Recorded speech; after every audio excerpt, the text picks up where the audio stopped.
15 of the 16 races. And I've never seen this car in real life. And it's cool. It's cool as something. Either that thing needs a new battery or a polar bear on ice. Yes. It needs to be completely replaced. It's what was a Lotus in 2012, now with a Renault badge and a Renault engine in it. This was the car that brought Kimi Räikkönen back from his little sabbatical in the World Rally Championship. The young British driver is at the wheel now. It's another car from 2012, and this is Rubens Barrichello in his 2009 Brawn GP car. What a story that was when they turned up in Melbourne, and the Williams looked quite quick in free practice. I think Nico Rosberg was quickest in the practice sessions, and then it came to qualifying. Up the road, locking out the front row, and going on to take the victory. And then a championship, and another amazing story was written. Ross Brawn having worked his magic for Benetton, for Ferrari, then going to Honda, buying what was left of the team, a smaller workforce, picking up the ashes. Taking its way up the hill in the hands of Marc Genet. Ferrari tried to recover from a very disappointing 2009 season, and Fernando Alonso, the man at the wheel of this one in period. And this is the F2004. Love this car. One up there with the McLaren MP44 as one of the greatest Formula One cars. And how can you not love that noise as well? The last year of the V12. Yeah. You should be able to hear a Grand Prix car, even if you can't see it, and there's evidence there. That's what it should be about. A part season, half a season pretty much, before the money deduction of Robert Durmont.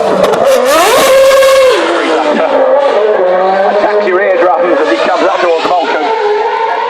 The RB8 that won the 2012 Formula One World Championship in the hands of Sebastian Vettel after that dramatic wet-dry race at the end of the year in Brazil. And this is Esteban Ocon, reserve driver for Mercedes, hence the big number 31 on the rear of the car. And Ocon, not quite nailing the donut there, but they work on grass as well, I think. This is the 2017 Mercedes, and he's keen to have some fun out there. Lighting up the rear tyres. He was saying to Ed Foster earlier on, he's heard so much about this event that he was really excited to be here. Does he know that there is tarmac to do the donuts on, or not? If you're going to come to England, you want to explore all of its charms. Grass is one of the charms? At Goodwood it is. It's beautifully manicured, or it was. Peter Solberg, you watching, if you need a teammate. Esteban's interested. Just keeping the front tyres locked, spinning up the rears at Malcolm. Great stuff, isn't it? Knows how to play to the gallery, does Esteban. Get this man back on a Grand Prix grid ASAP, please. Now this is a pretty quick heading, 1997 Michael Schumacher Ferrari. It's at the wheel. He's had a couple of cycling runs now today, and he's giving it a bit of stick. This car that was close to winning the 97 Formula One World Championship, but lost out to Jacques Villeneuve. And what's Ocon up to now? He's up on the grass at the top now, and he's got one hand in the air. We need to get him down in the action sports arena. You might need to know there's a Ferrari bearing down on him here. So Esteban, please don't get in Robbie's way, because Robbie Kerr's going to be charging through here. Oh. And there he is. Robbie thinks, oh Lord, what's going on up the road? Esteban Ocon going round and round. That, I think, is what's known as the French Revolution. Taking you 3 runs to fix it. Esteban Ocon is in the post. It got there eventually. Esteban, bravo. C'est formidable, Esteban. Excellent run. And there is Robbie Kerr over the line. Brilliant stuff.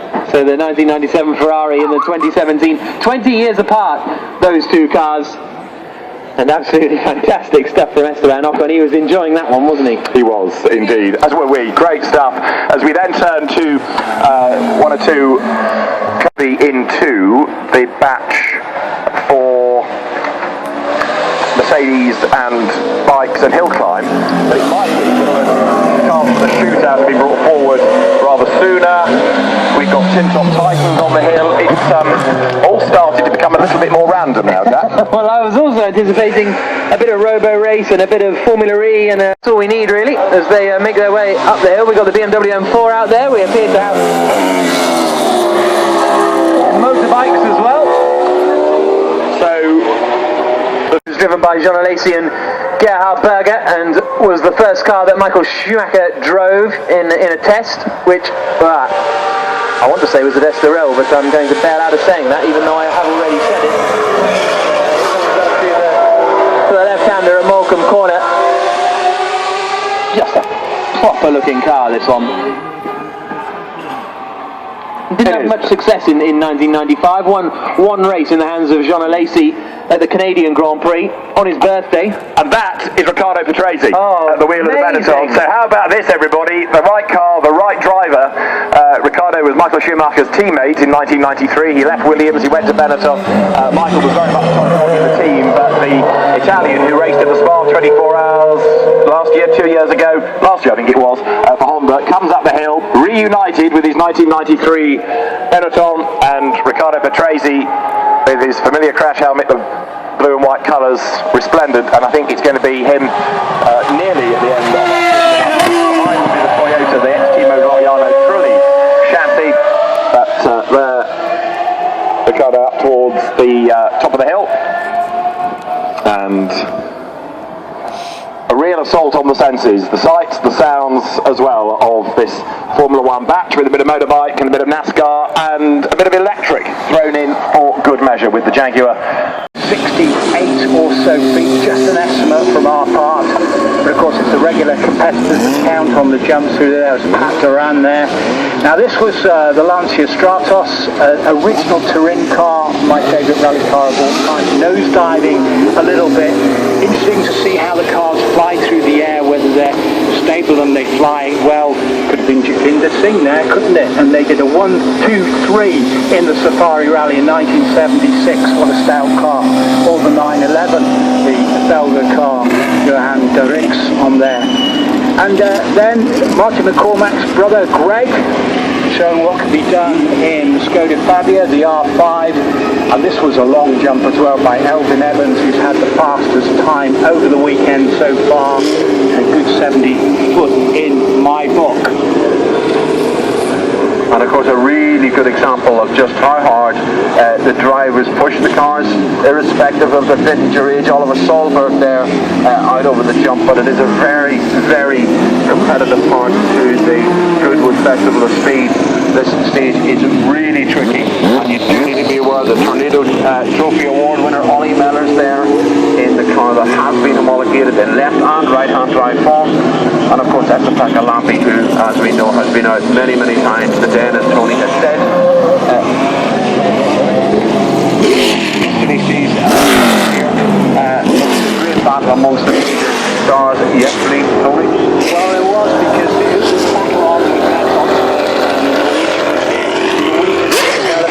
R5 at Citroën, and sadly not taking part in Rally Finland, but yesterday and today Elvin Evans has been on it, and at 17 years of age, so is Oliver Solberg, who's competing in 6th round in the USA team Subaru here.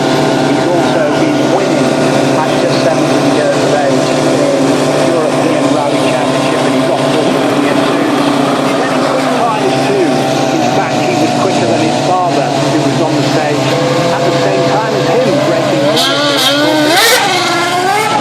Norwegian Matt Rosberg, who won Rally Portugal a few years back in Rally Sweden. He's really enjoying himself. 12 or 13 yesterday. That car, well, it's not going to be preserved as Lucien will be here tomorrow, 6-time World Rally Champion. You failed us. And we've got the Jaguar F-Type Rally, which has been out on the stages as well, and that has been great to watch. Fabulous variety to see sports cars out there. We get down towards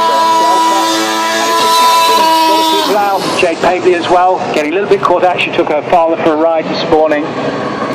And then we have the Lancia Delta Integrale. Juha Kankinen, 4 times world champion. won championships in that car. So did Mickey Nice. Biasion, one of the most successful rally cars of all time, when they took over after the demise of Goodwood. And just for a variety there, we have the most competitor on the front, Rob Gill in the WD-40 team. Ex-teammate of mine, actually with MG, but he's been taking a lot of media around. Prettiest lines and of course the sweetest sounding Ferrari in recent years. Okay then, let's have a quick look at the Goodwood Action Sports Arena. Now this is big air. We've got all sorts of action going on up here. We've got Dougie Lampkin on the left hand side, 12 times should I say, World Trials Champion, and they're going down for a race through the bowl, and that's great fun indeed on the trials bikes. We've got some BMXs. It's a sort of a gymkhana that we've got here, but for trials bikes and Dougie Lampkin, haven't we? Barry Nutley joins me in the commentary box. This is great. Yeah, it's pretty much like indoor trial stuff, but it's head to head, and you get your nose in front. The obstacles are identical. Those trials bikes, Way to do it, but it's Dougie. Oh, Dougie dipped out. He was head and shoulders in front halfway through. Don't know what went wrong. Got it bad on the rocks. did he put a foot down in the section? That's what we wanted to know. Is he on the Scottish International 6-day trial? Yes, a wonderful, wonderful new area for the Goodwood Action Sports Arena. It's just near Back, so he's not backward in coming forward. Not, and he races at the Revival. It's taken 23 seconds for us to have an answer to what Leighton House did for a living. They were a real estate company. The power of the internet. Wonderful. Love it. But the power of a Formula 1 through Checkpoint Charlie, and then spent a lot of time restoring it, because when he found it, it was in hill climb spec with very small brakes and lots of modifications needed to be undone. And he's followed by the rinky-dink little Mercedes 165, which was produced in a hurry for the Tripoli Grand Prix, because the Italians in their wisdom decided to beat the Silver Arrows. They needed to impose a 1.5 litre formula and blow me down in no time at all. Most delicate little V8 1.5 litre supercharged W165, built two of The Sauber Soros car turned up, and then it morphed into the Sauber Mercedes with the true Silver Arrow, the 5 litre V8 turbocharged engine. It was mounted behind the driver. Jochen Mass was in the car, and likewise Jean-Louis Schnesser. In qualifying down the Mulsanne Straight in 1989, it did 2